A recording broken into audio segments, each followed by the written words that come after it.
Everyone, welcome to digital GK classes. तो कुछ important information आप सभी को देना है ऑफलाइन एग्जाम पैटर्न को लेकर, जिसमें मोस्टली स्टूडेंट्स जो हैं पहले गलत करते आए हैं और इस बार आप सभी के लिए नया होगा, क्योंकि आप अभी मेंटली प्रिपेयर हो गए थे ऑनलाइन एग्जाम के लिए। और सच बताऊं तो ऑनलाइन एग्जाम में एक चीज की हमेशा से जो है सुकून रहता था कि आप जो भी लैंग्वेज आपने सेलेक्ट किया है आपको वही मिलेगा, ऐसा वो सेट रहता था।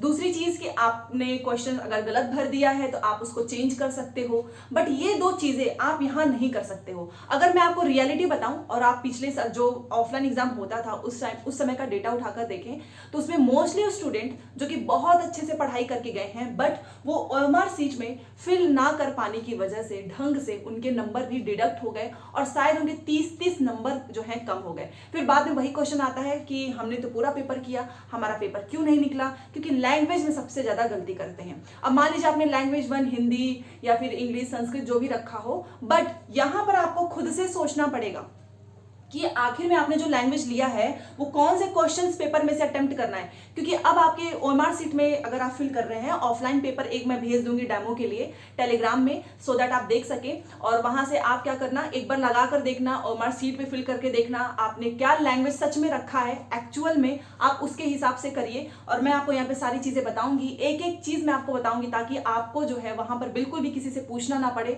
क्योंकि जो वहां पे इन्विजिलेटर होते हैं ना, मैं रियलिटी आपको बता रही हूँ, जिस क्लास में मेरा पढ़ा था वहां के जो इन्विजिलेटर थे, जो एक फीमेल थी, वो अभी नई ही आई थी और उन्हें शायद बताया भी नहीं गया था और वो कुछ भी बता दे रही थी स्टूडेंट्स को कि ये वाला सेक्शन कर लो, ये वाला सेक्शन कर लो। तो इसलिए आपको वहां पे किसी से पूछना नहीं है, नहीं तो गलती आपकी होगी, ठीक है, नुकसान आपका होगा। आप पहले से खुद से सब कुछ अपना तैयार करके जाइए। तो लैंग्वेज में इतनी सारी गलतियां हुई स्टूडेंट्स की, बाद में तो पता चला कि जो लैंग्वेज उन्होंने सेलेक्ट किया है उसके बजाय उन्होंने दूसरा लैंग्वेज कर दिया है। क्योंकि हिंदी के आपको दो लैंग्वेज मिलेंगे पेपर में, इंग्लिश के भी आपको दो मिलेंगे। अभी दो के चक्कर में कंफ्यूजन बहुत ज्यादा हो जाती है, ठीक है। इसलिए मैंने सोचा कि मैं आपको पहले से बता दूं और एक क्वेश्चन पेपर आपको भेज दूं ताकि आप खुद से सब कुछ कर सकें।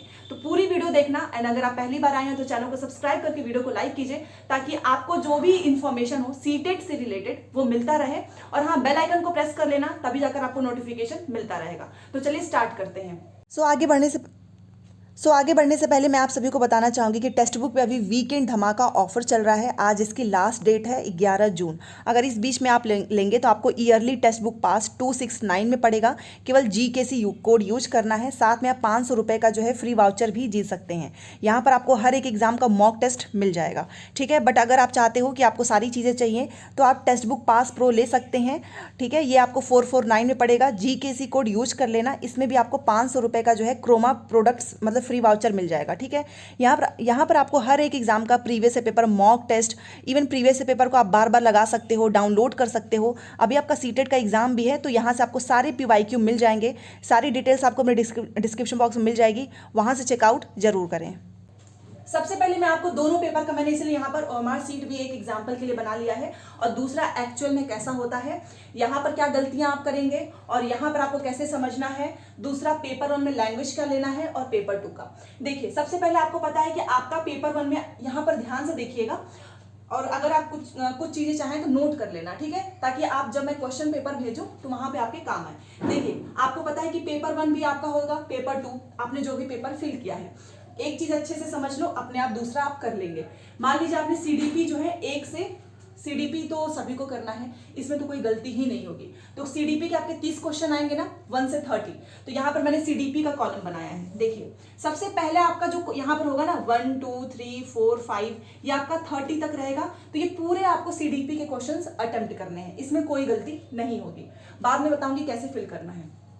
उसके बाद से आपका मैथ्स होगा, तो मैथ्स भी उसके बाद से यहाँ पर आप मैथ्स का करेंगे तो ये भी आपके 30 क्वेश्चन होंगे, 31 से लेके 60 तक। तो इसमें भी आप कोई गलती नहीं करोगे। क्यों? क्योंकि इसमें एक एक होगा ना, इसमें थोड़ी ना आपको 2 मैथ्स के पेपर दिए जा रहे हैं। ये आपका हो गया 31 से 60 तक। उसके बाद आएगा आपका EVS, पेपर का बता रही हूं। तो EVS आपका कहां से स्टार्ट होगा, 61 से 90।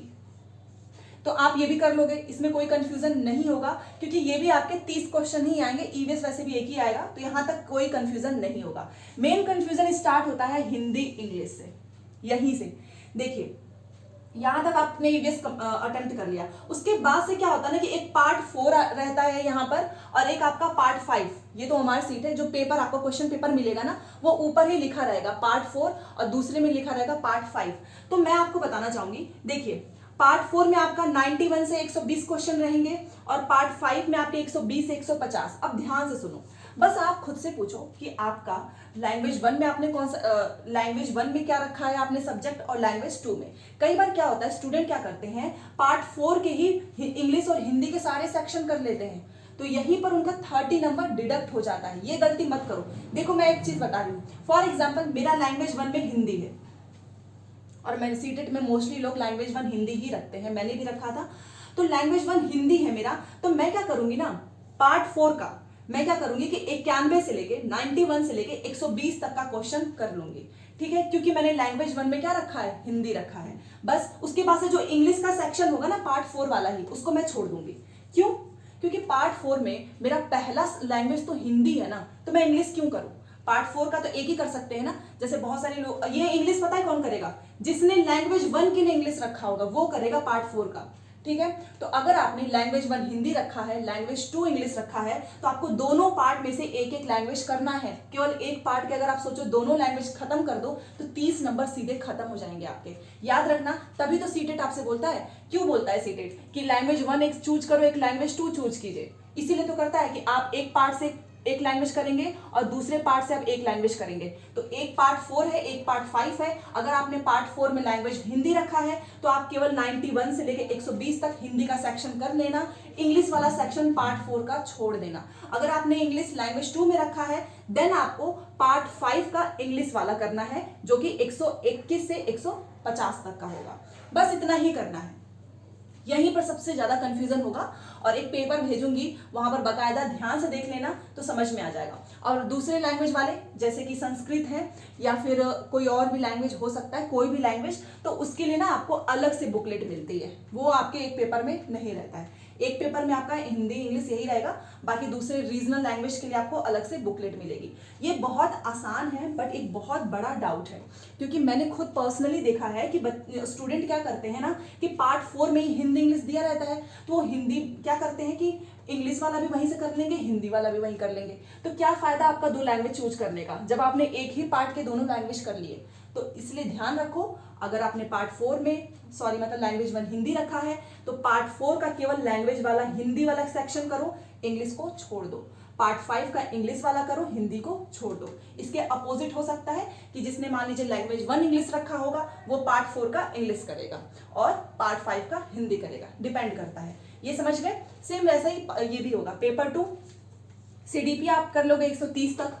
मैथ्स और साइंस के लिए तो कोई दिक्कत नहीं होती है, क्योंकि मैथ साइंस ऊपर ही लिखा होगा ना। अब अगर आपका सब्जेक्ट एसएसटी होगा तो आप मैथ साइंस क्यों करेंगे, तो छोड़ दीजिएगा, आप एसएसटी कर लेना। जिसका मैथ साइंस होगा वो मैथ साइंस कर लेगा।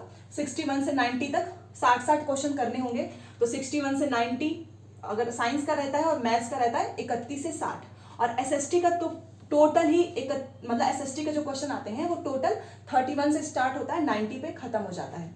इसमें कोई चेंजेस नहीं होते हैं, ठीक है। अब इंग्लिश और हिंदी सेम वही है। अगर आपने लैंग्वेज 1 हिंदी रखा है तो आप पार्ट 4 का लैंग्वेज 1 हिंदी कर लेना, और अगर इंग्लिश रखा है तो पार्ट 5 का इंग्लिश करना, ठीक है। एक ही पार्ट के दोनों लैंग्वेज मत करना।